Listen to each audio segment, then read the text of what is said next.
یعنی یہ اسی سال میں چند دن پہلے ان کی وفات ہوئی. اللہ تعالیٰ ان کی مغفرت فرمائے، انہیں نیک کاموں کا اجر عطا فرمائے اور ان کی غلطیوں سے درگزر فرمائے، آمین. آلموسٹ 92 سال ان کی عمر تھی، اور آپ دیکھ لیں آخری وقت تک وہ کتنے ایکٹیو تھے. ابھی کچھ چند ہفتوں سے ذرا زیادہ ان کی طبیعت خراب تھی کورونا کی وجہ سے، ورنہ وہ آخری وقت تک بڑے ایکٹیو رہے ہیں. ان کی سب سے بڑی خوبی جو میں سمجھتا ہوں ان کی استقامت ہے. باقی تمام پولیٹیکل لیڈرز میں وقت کے ساتھ ساتھ کمپرومائز والا سلسلہ شروع ہو گیا، لیکن یہ وہ واحد لیڈر ہے کشمیر کا جس نے کبھی کمپرومائز نہیں کیا. اور ان کی جو پاکستان سے محبت ہے وہ اتنی زیادہ تھی کہ میں نہیں سمجھتا کہ پاکستان کے کسی پولیٹیکل لیڈر یا کسی ریاستی ادارے کے سربراہ کی پاکستان سے وہ محبت ہو جو سید علی گیلانی کی تھی رحمہ اللہ تعالی، جس کا پریکٹیکل ثبوت یہ ہے کہ کشمیر کے حوالے سے جو سب سے زیادہ اون کرتی ہے نا کمیونٹی پاکستان میں مسئلہ کشمیر کو، وہ ہماری فوج ہے، اسٹیبلشمنٹ. اور ظاہر ہے کہ وہ کسی حد تک جسٹیفائی بھی ہوتے ہیں، ظاہر ہے قربانیاں بھی فوج کو دینی پڑتی ہیں بارڈر کے اوپر، لیکن ہمارے انہی اداروں کے اندر بعض اوقات کمزوری ایمان کا شکار لوگ، میں منافقین تو نہیں کہتا، وہ ایک بہت بڑا فتویٰ ہو جائے گا، لیکن کمزوری ایمان کا شکار لوگ، دنیا پرست قسم کے لوگ بھی اوپر آ جاتے ہیں، جس کی نمائندہ مثال ہمارا سابقہ ڈکٹیٹر تھا پرویز مشرف. اور اس نے آ کر امریکہ اور یورپ کے دباؤ میں وہ سٹانس پاکستان کا جو کہ بانی پاکستان محمد علی جناح رحمہ اللہ کا تھا اس سے بھی پیچھے ہٹا، اور اس نے کہا جی ہم کسی تھرڈ سلوشن کی طرف جائیں گے، جبکہ پاکستان ایک اصولی موقف کے اوپر قائم تھا کہ جو اقوام متحدہ کی UNO کی قراردادیں ہیں اس کے مطابق فیصلہ ہونا چاہیے، لیکن یہ اس سے بھی پیچھے ہٹا. اس وقت تک، اور میں یہ سمجھتا ہوں یہ بلیسنگ ان ڈسگائز ہوا، اس وقت تک انڈیا کی حکومتیں ہمیشہ سید علی گیلانی کو پاکستانی فوج کا پٹھو سمجھتی تھیں، اور وہ یہ سمجھتی تھیں کہ وہ ان کی پش کرنے کے اوپر پاکستان سے اپنی محبت کا اظہار کرتے ہیں. اور آپ کو پتہ ہے ان کا تو نعرہ بڑا مشہور ہوا، ہم پاکستانی ہیں، پاکستان ہمارا ہے، یہ ان کا نعرہ تھا. اور انہوں نے وصیت کی تھی کہ میری لاش کو بھی پاکستانی پرچم میں دفنانا ہے. ان کی لاش کو بھی، میت کو پاکستانی پرچم میں لپیٹا گیا، پھر ان کے گھر والوں سے زبردستی اس قابض فوج نے وہ میت چھین کے راتوں رات آپ کو پتہ دفنا بھی دی، کیونکہ اوپن گیدرنگ ہوتی تو لاکھوں کا مجمع وہاں پہ جمع ہو جاتا. اس چیز سے بچنے کے لیے انہوں نے، اب تو میں کل خبریں سن رہا تھا ان کے گھر والوں کے اوپر بھی FIR کی ہے. ظاہر ہے ان چیزوں، ان تکلیفوں سے تو پھر گزرنا پڑتا ہے. تو اس وقت تک لوگ یہ سمجھتے تھے کہ یہ پاکستانی فوج کے کہنے پہ یہ سب کچھ کر رہے ہیں، لیکن وہ ٹیسٹ تھا کہ جب پرویز مشرف، پاکستانی فوج، پاکستان کے پولیٹیکل لیڈرز، پاکستان کے جو ریاستی ادارے اور پاکستانی عوام کا جو مشترکہ موقف پچھلے آلموسٹ آپ سمجھ لیں اس وقت تک تو 53 ایئرس آلموسٹ ہوئے تھے، 55 ایئرس، سب متفق تھے. اس موقف سے جب پیچھے ہٹا تو سب سے زیادہ مخالفت جو ہے وہ سید علی گیلانی نے کی، اور وہ موقع تھا جس نے ثابت کر دیا کہ سید علی گیلانی رحمہ اللہ کی محبت پاکستان اور کشمیریوں کے ساتھ کسی ادارے کے اکسانے کے اوپر نہیں ہے، بلکہ جینون محبت ہے. اور انہوں نے بے عزت کر کے اس ڈکٹیٹر کو، جب اس وقت یہ آپ سمجھ لیں فرعون وقت تھا مشرف، بے عزت کر کے، اس کی بے عزتی کر کے انہوں نے اسے نکالا تھا وہاں سے کہ میرے ساتھ بات بھی نہیں کرنی اس موقف کے اوپر، کہ پاکستان اپنے جو سٹانس جو بانی پاکستان کا تھا اس سے پیچھے ہٹے. اس دن یعنی ان لوگوں کو بھی سمجھ آ گئی کہ وہ کسی ایجنڈے کے اوپر کام نہیں کر رہے، بلکہ جینوئنلی وہ بلیو رکھتے ہیں کشمیر کی آزادی کے اوپر. یہ ان کا ایک چیک پوائنٹ تھا. تو اسی لیے آپ دیکھیں کہ ایسے پولیٹیکل لیڈرز پھر قوموں میں اپنی لیگیسی چھوڑ کے جاتے ہیں, زندہ رہتے ہیں. میٹرک تو انہوں نے وہیں انڈیا سے کیا تھا, پارٹیشن سے پہلے, ظاہر ہے 1929 کی پیدائش ہیں.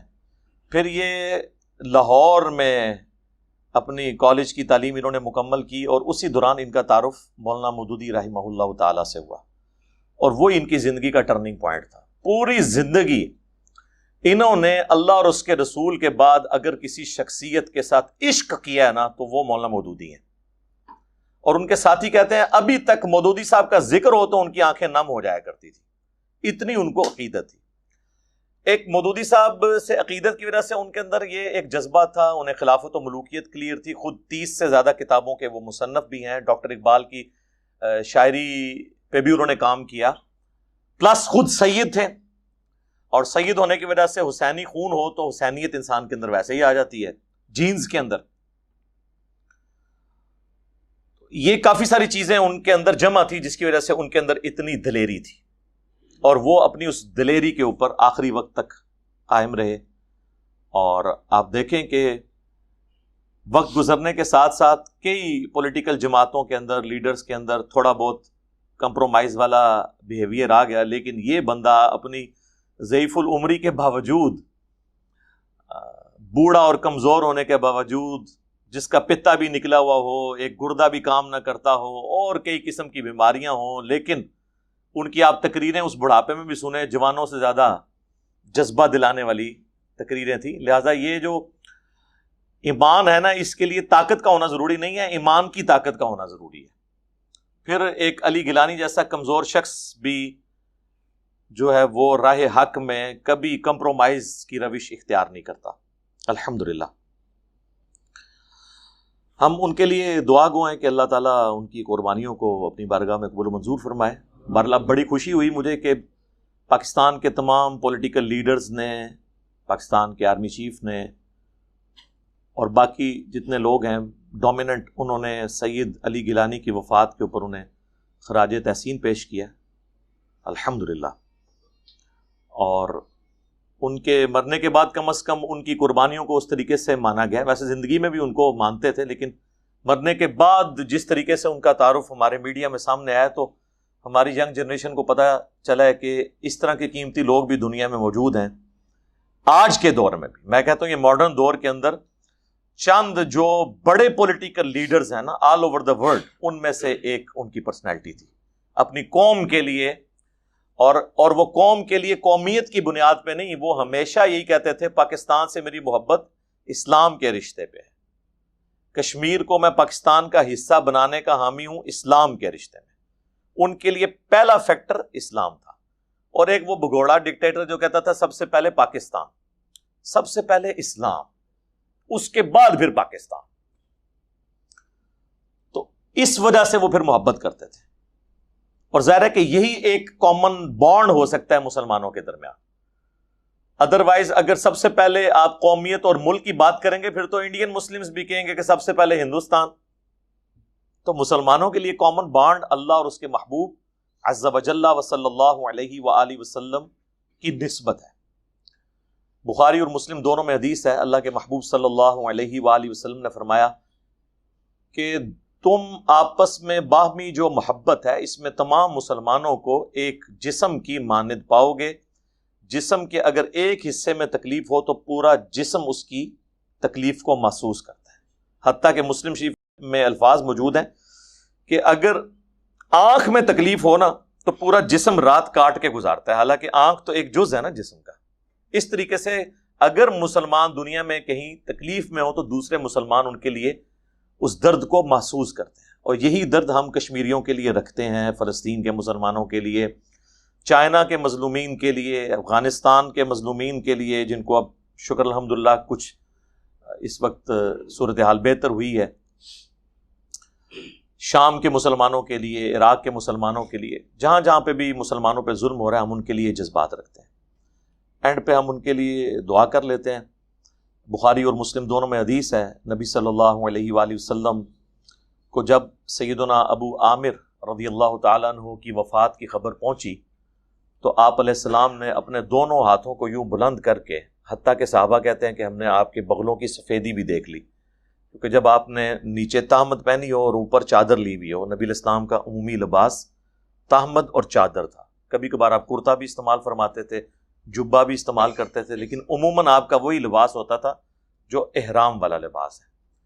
تو آپ نے اگر نیچے تہمت پہنی ہوئی ہو، اوپر یوں چادر لی ہو، اور پھر آپ یوں ہاتھ بلند کریں کہ اپنے چہرے سے بھی اوپر لے جائیں، تو پھر یہ بغلوں کی سفیدی ظاہر ہو جاتی ہے.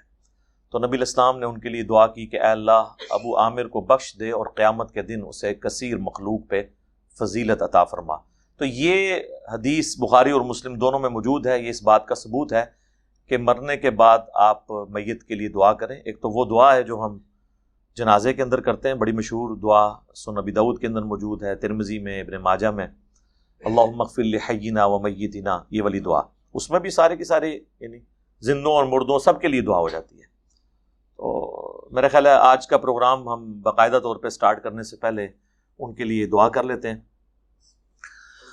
اللہم انی اسألک بانک انت اللہ لا الہ الا انت الاحد الصمد الذی لم یلد ولم یولد ولم یکن له کفوا احد وإلہکم الہ واحد لا الہ الا هو الرحمن الرحیم الف لام میم اللہ لا الہ الا هو الحی القیوم اللہم صلی علی محمد وعلی آل محمد اللہم اغفر لحینا ومیتنا وشاہدنا وغائبنا وصغیرنا وکبیرنا وذکرنا وانثانا اللہم من احییتہ منا فاحیہ علی الاسلام ومن توفیتہ منا فتوفہ علی الایمان آمین.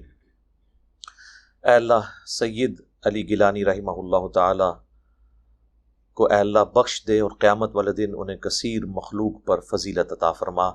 اے اللہ بحیثیت انسان ان سے جو غلطیاں اور کوتاہیاں ہوئیں ان سے درگزر فرما، ان کے نیک کاموں کا انہیں اجر عطا فرما. ان کے لواحقین کو خواہ رشتہ دار ہوں یا ان کے چاہنے والے، ان کو صبر اور اس صبر پر اجر عظیم عطا فرما.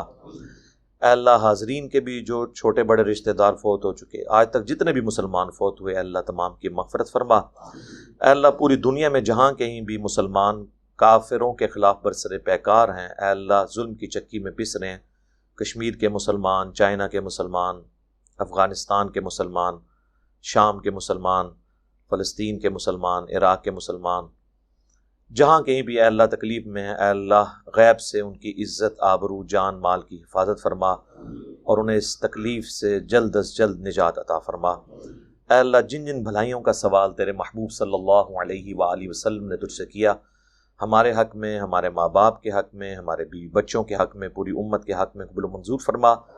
جن جن چیزوں کے شر سے تیرے محبوب صلی اللہ علیہ وآلہ وسلم نے تیری پناہ طلب کی، ہمیں، ہمارے ماں باپ کو، ہمارے بیوی بچوں کو ان چیزوں کے شر سے اپنی پناہ عطا فرما. اے اللہ ملک پاکستان کی خیر فرما، پورے عالم اسلام کی خیر فرما، عالم اسلام کو اندرونی اور بیرونی خطرات سے محفوظ فرما. اے اللہ جتنے مسلمان یہاں پہ موجود ہیں ان کی نیک دلی جائز دعائیں اپنی بارگاہ میں قبول منظور فرما.